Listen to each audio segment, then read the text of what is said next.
अब देखिएगा 45 अंश के त्रिकोणमितीय अनुपात।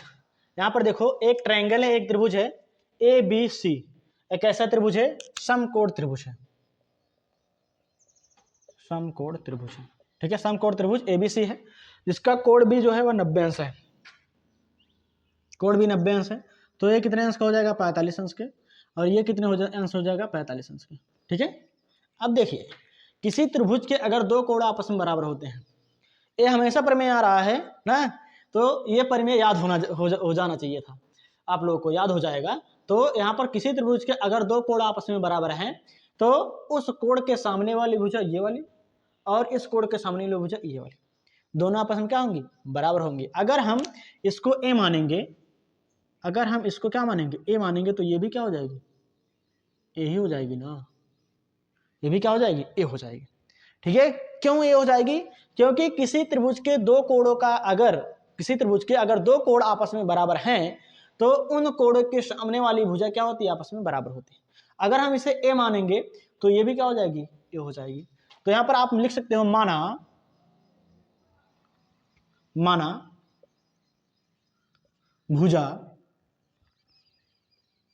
भुजा BC इक्वल टू कितना, ए। तो यहां से BC बराबर क्या हो जाएगा, AB के, तो AB मतलब BC बराबर क्या हो जाएगा, AB के, तो AB बराबर क्या हो जाएगा, ए के, ए भी ए आ जाएगा। अब यहाँ पर हम लगाएंगे पाइथागोरस थ्योरम, पाइथागोरस प्रमेय लगाएंगे।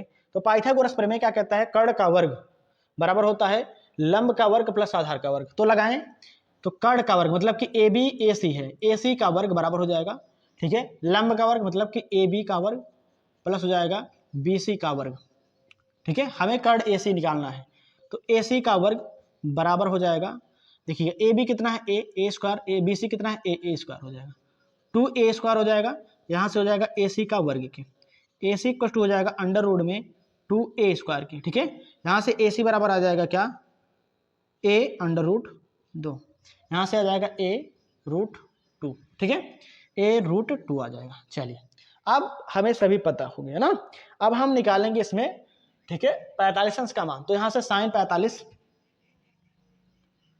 45 अंश इक्वल टू हो जाएगा क्या, साइन 45 अंश, देखिए साइन थीटा बराबर होता है, ये हो जाएगा लंब, ये हो जाएगा आधार, ये हो जाएगा कर्ण, ठीक है। तो ये हो जाता है लंब बटे कर्ण के। तो लंब कितना है, लंब ए है, कर्ण कितना है, ए रूट 2 है, देखिएगा। अब यहाँ से ए से ए कैंसिल कर दीजिए, तो साइन 45 इक्वल टू हो जाएगा 1 बटे रूट 2, साइन 45 अंश का मान आ गया।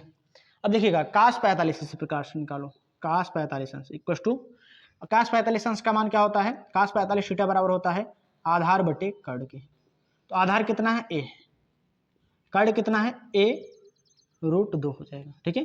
ए से ए कैंसिल हो जाएगा, काश 45 अंश इक्वल टू हो जाएगा 1 बटे अंडर रूट 2।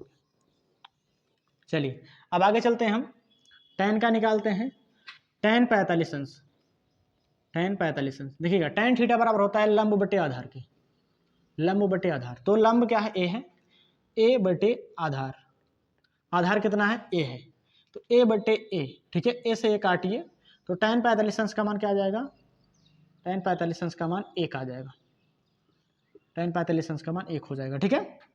इसके बाद देखो कोसेक 45 अंश, कोसेक 45 अंश, देखिए कोसेक जो होता है वह साइन का उल्टा होता है, तो कर्ण बटे क्या हो जाएगा, लंब हो जाएगा, ठीक है।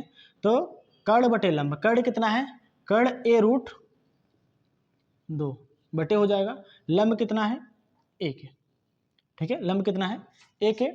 तो ए से ए क्या हो जाएगा, कैंसिल हो जाएगा, तो हो जाएगा कोसेक 45 अंश इक्वल टू हो जाएगा कितना, अंडर रूट 2 के। तो कोसेक 45 अंश का मान आ गया। अब हम निकालेंगे सेक, सेक 45 अंश, सेक थीटा बराबर होता है कर्ण बटे आधार के, कर्ण बटे आधार, ठीक है। तो कर्ण कितना है, ए रूट 2 अपान आधार कितना है, 1 है, तो ए हो जाएगा, ए से ए कैंसिल हो जाएगा, सेक 45 अंश इक्वल टू हो जाएगा कितना, अंडर रूट 2 के, सेक हो गया। अब निकालेंगे हम काट के, काट 45 अंश इक्वल टू हो जाएगा, देखिएगा काट थीटा बराबर होता है जो है आधार बटे लंब के, आधार बटे लंब, आधार कितना है, ए है, लंब कितना है, ए है, ए से कैंसिल हो जाएगा, तो काट 45 अंश का मान कितना हो जाएगा, 1 के हो जाएगा, तो आई होप समझ गए होंगे। अब ये रहा पूरा कितना 45 अंश के त्रिकोणमितीय अनुपात, ठीक है। तो आप समझ गए होंगे, तो आप इसका स्क्रीनशॉट ले लीजिए। उसके बाद देखिएगा, अब हम निकालेंगे 60 अंश के त्रिकोणमितीय अनुपात। तो 60 अंश यही है, देखिएगा 60 अंश क्या यही है। तो 60 अंश के त्रिकोणमितीय अनुपात जैसे निकालेंगे तो यहाँ पर 60 अंश है। देखिए कोण क्या है 60, तो कोण के सामने वाली भुजा क्या हो जाएगी, ये हो जाएगी लंब, क्या हो जाएगा लंब, ठीक है। और ये हो जाएगा आधार और ये हो जाएगा कर्ण के। चलिए अब हम साइन 60 अंश का वैल्यू प्राप्त करेंगे। तो साइन 60 साइन थीटा बराबर होता है लंब बटे कर्ण के, तो हो जाएगा लंब बटे कर्ण के, ठीक है। तो लंब बटे कर्ण मतलब लंब का वैल्यू कितना है a√3/2 अपान हो जाएगा, कर्ण का वैल्यू कितना है a, ठीक है। इसे लिख सकते हो a बटे 1 के, ठीक है। अब यहां से देखिएगा साइन 60 अंश इक्वल टू हो जाएगा a√3/2 इंटू हो जाएगा 1 बटे 1, ए से ए कैंसिल हो जाएगा, साइन 60 अंश इक्वल टू हो जाएगा, ठीक है, √3/2 के। ए आ गया साइन 60 अंश का वैल्यू। अब हम निकालेंगे इसी प्रकार से cos 60 अंश का वैल्यू।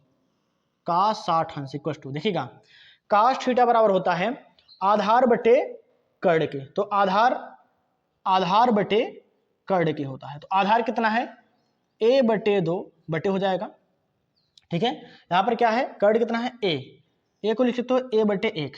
तो cos 60 अंश इक्वल टू हो जाएगा a बटे 2 गुणे 1 बटे a हो जाएगा, a से a कैंसिल हो जाएगा, cos 60 अंश इक्वल टू हो जाएगा 1 बटे 2 के। तो ये आ गया cos 60 अंश का वैल्यू। इसी प्रकार से हम निकालेंगे tan, देखिएगा tan 60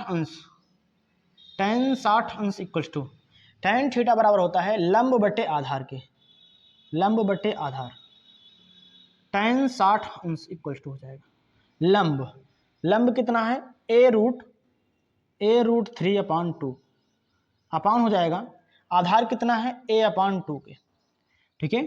तो tan 60 अंश इक्वल टू हो जाएगा a√3/2 इंटू हो जाएगा 2/a के, a से a कैंसिल हो जाएगा, 2 से 2 कैंसिल हो जाएगा, tan 60 अंश इक्वल टू हो जाएगा कितना बचा √3। तो tan 60 अंश का वैल्यू क्या आ जाएगा √3। इसी प्रकार से हम देखेंगे कोसेक 60 अंश का वैल्यू देखेंगे। तो कोसेक थीटा बराबर होता है कर्ण बटे लंब, ठीक है। कर्ण कितना है a है, लंब कितना है a√3/2, ठीक है। देखिए 2 ऊपर लेकर जाइए तो कोसेक 60 अंश इक्वल टू हो जाएगा 2a/a√3, a से a कैंसिल हो जाएगा, तो कोसेक 60 अंश इक्वल टू हो जाएगा 2 बटे √3 के। ये आ जाएगा कोसेक 60 अंश का वैल्यू। इसी प्रकार से हम देखेंगे सेक 60 अंश। तो सेक थीटा बराबर होता है कर्ण बटे आधार के, तो कर्ण कितना है a है, आधार कितना है a बटे 2 है, a हो जाएगा a के, ये हो जाएगा a/2 के। 2 ऊपर लेकर जाइए, सेक 60 अंश इक्वल टू हो जाएगा 2a/a के, a से a कैंसिल हो जाएगा, सेक 60 अंश इक्वल टू हो जाएगा 2 के, ठीक है। और a सेक का वैल्यू आ गया।